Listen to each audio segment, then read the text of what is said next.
我自己啦，啱啱叫做喺個社會度開始做嘢嘅時間，會有好多面對唔同嘅問題啦。咁可能係工作上嘅壓力啦、家庭嘅壓力、經濟嘅壓力啦。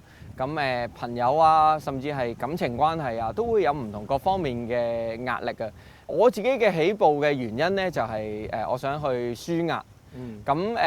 舒壓到一個程度咧，就係其實舒緩唔到啊，開始去逃避啊。咁所以走上山係最方便嘅，因為你一個人上山，唔使對住人啦，唔使諗任何嘢啦，淨喺個山度覺得個身體喺度喐，咁然後咧你就嗰一刻可以放空個人。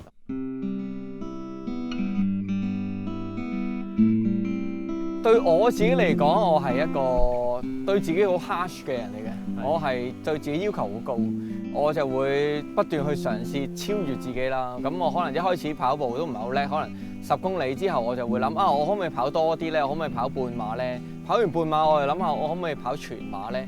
咁開始慢慢一路一步一步咁樣做上去嘅時間，發覺咦原來我係可以做到咁多咁犀利嘅嘢嘅。咁然後會慢慢去挑戰下，咦我又可唔可以挑戰超馬咧？咁跟住然後慢慢試落去做落去嘅時間，又發覺誒係可以做到喎，我可唔可以再去做多啲更加犀利嘅嘢咧？咁所以就即係變成咗我今日一路一步一步去挑戰好多唔同嘅好大嘅 challenge 咁樣咯。你問我係咪特別個人，我唔覺得係。但係你問我係咪做咗一啲嘢人哋冇做，我會覺得係嘅。包括係我照顧自己嘅身體啦，我覺得好多人都會有講 health， 好多人都講 wellness 咁樣嘅嘢。大家可能好着重個運動表現，但係我更着重嘅係我自己內心嘅表現，即係話我點樣去照顧我自己嘅情緒，點樣照顧我自己嘅諗法，呢個係我覺得我控制得幾好嘅，我自己好欣賞自己呢一點。我控制自己接收嘅資訊啦，我唔俾盡量啦，唔俾一啲負面嘅思想去影響我啦。咁當我只要即係心懷住呢個叫做 positive 比較正面啲嘅思想嘅時間，我係比較容易啲去做得到我想做嘅嘢嘅。我理解嘅呢個世界或者呢個社會好多時都會大家都會係俾一啲負面嘅影響。負面嘅信息啊，或者係覺得嗰個行為係負面，佢哋會影響咗。咁但係我覺得我哋可以控制嘅就係我哋自己點樣諗嘢。因為其實人哋只可以控制你嘅動作啫，佢控制唔到你嘅思想。咁我喺呢個方面做到最大嘅 edge，我會咁講，其實就係個思想咯。因為思想係我哋第一樣思想。跟住之後就係寫出嚟啊嘛，跟住之後就係行為啊嘛，係啦。咁所以我第一步做得好嘅話，我之後嗰啲嘢，我寫出嚟嘅嘢係好嘢，我做出嚟嘅行為亦都係好嘢，呢個係最緊要嘅咯。我覺得可能香港個環境比較特別啦，即係比較 competitive 啦，因為細啊嘛，咁大家都會係為咗一個成績或者係為咗一個 achievement 去做某啲嘢咯。咁比較少嘅就係聽到去講啊，究竟佢自己想了解自己啊，或者係其他嘢。咁可能有嘅，可能佢哋冇表達啫。咁但係即係好多時大家見到佢去跑山、去練山、去即係叫做跑餐懵嘅，其實都係為咗一個比賽，想攞個成績好啲啫。心態對我嚟講係一個好緊要、好緊要嘅嘢嚟嘅。有目標當然係好。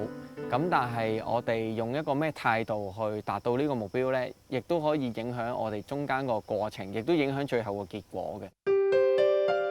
超級馬拉松係容許我可以跑10幾20個鐘啦，甚至幾日啦，講好多嘢又得啦，唔講嘢又得啦。你跑得快又可以啦，跑得慢亦都可以慢慢享受啦。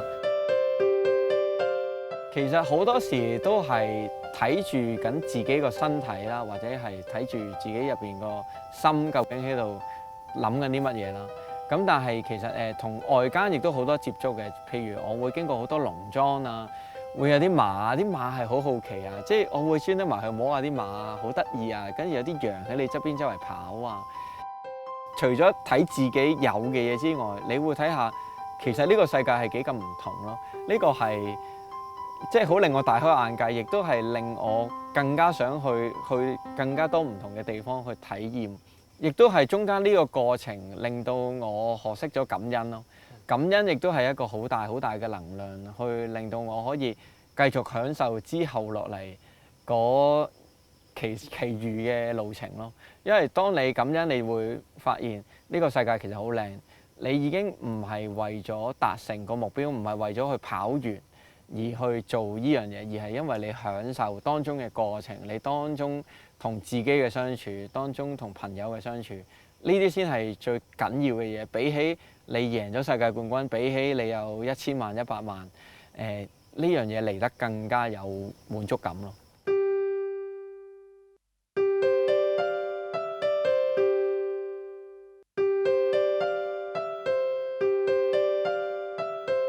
我覺得運動員咧只係一個心態嚟嘅啫。